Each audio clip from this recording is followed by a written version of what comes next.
Hey, what's going on, everybody? This is Tyrone back with Tech Life. And in today's video, I wanted to talk about this article from Seeking Alpha. And I think they're jumping the gun. So as you can see by the title, T-Mobile is winning the 5G race in the US, and that makes it a buy. And that's what I wanted to talk about. I think, so yes, T-Mobile does have a lead. We know that. They're 18 months in on the Sprint and T-Mobile merger. So that means they've been deploying the Sprint mid-band spectrum for 18 months now. And then prior to the merger, they went big on a multi-year investment on the low-band portion. So we know N71 is widely deployed amongst T-Mobile's network. They referenced recently, Neville, 1.7 million square miles of the US landmass is covered with that portion, that low band 5G portion, which it does give them a lead. It really does. They have a lead. But what I think we need to step back and take a look at is, how do Verizon and AT&T respond to this? We see that Verizon has spent a ton of money on C-band to fix their spectrum, their mid-band spectral position. They got 161 megahertz average. In some parts of the country, they got 200 megahertz. They bought CBRS, some of the licensing that you can buy, they bought that. And they bought a ton of millimeter wave a couple of years back. So they have a very solid spectrum position now. Is it the most mid-band in the US? No, that title still goes to T-Mobile, but Verizon now has a much better spectrum position than, say, prior to the C-band auction. Way, way, way better. So we have to wait and see how this is going to play out. Neville referenced during the analyst day that Verizon and AT&T would need to go back to its sites and modernize all their radios. And that they would have, and that's more cost to carry. And he's absolutely right. He is 100% right. That's more cost to carry for AT&T and Verizon. So not only are they going to have to fund a C-band deployment out of their cash flows, they are also going to have to fund the modernization of the radios from the cash flows. But guess what, Neville? Verizon and AT&T are doing that. And there was a part of the Q&A where analysts asked that if Verizon took the necessary steps in funding to modernize their radios, densify according to what the T-Mobile engineers are saying, that it's going to require a deeper densification for C-band, eventually they would become competitive. And Neville nodded his head. He said yes. So Verizon, on its analyst day, said they're spending $10 billion over 3 years on top of their annual capex to accelerate that deployment. So they are going to touch 7,000 to 8,000 macros with C-band this year. They're going to try to get 90 million pops by December and 100 million by March 2022. That's going to be a great accomplishment for the company. But to Seeking Alpha's point, T-Mobile would still be ahead in the 5G race. They would still have a extensive lead on mid-band in the US. T-Mobile is set likely to touch 25,000 plus macros by the end of the year. And then they would still have the coverage lead on 5G low band. That would still be the case. But Verizon is going to close that gap very quickly. Why? Because they're funding it with cash flow. They're taking money out of the free cash flow to fund this deployment. That means they are accelerating the deployment.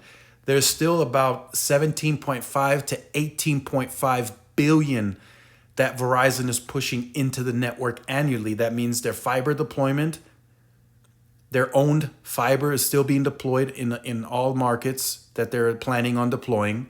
That means millimeter wave small cells are still going in the ground, and C-band is going on macros. On top of that, they're also funding 2,000 to 3,000 macros annually to close the densification gap where needed for the C-band spectrum. That includes suburban and rural areas of the United States.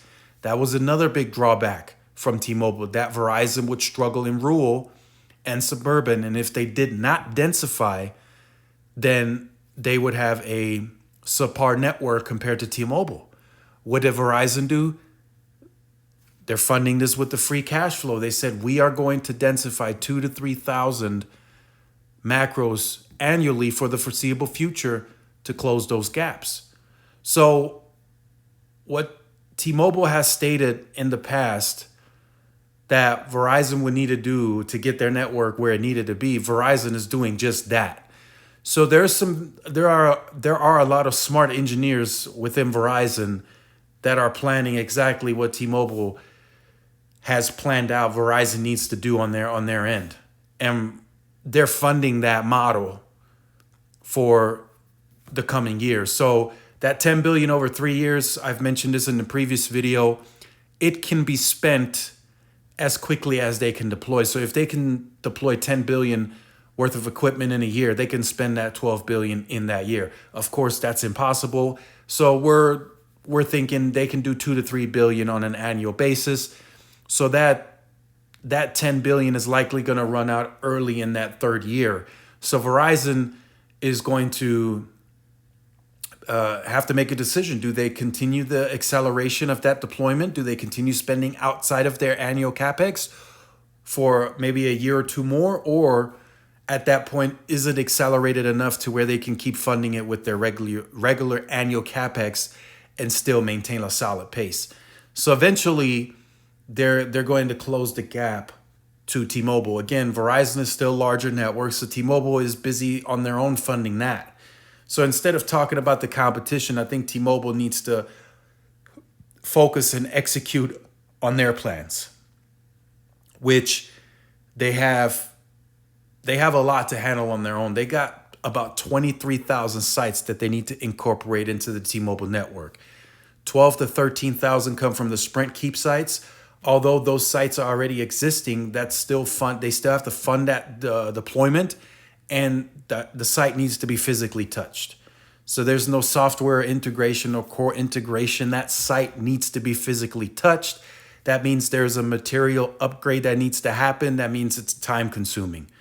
So the engineers and the tower crews have to be scheduled. They have to go to the site. They have to add equipment, radios, and perhaps in some cases, even baseband units.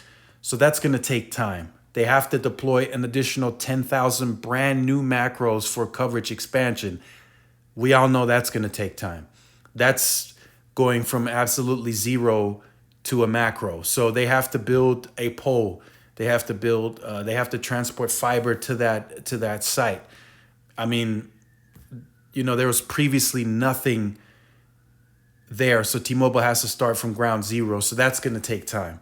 That's going to take permitting, getting tower crews out there, getting fiber out there, getting the equipment.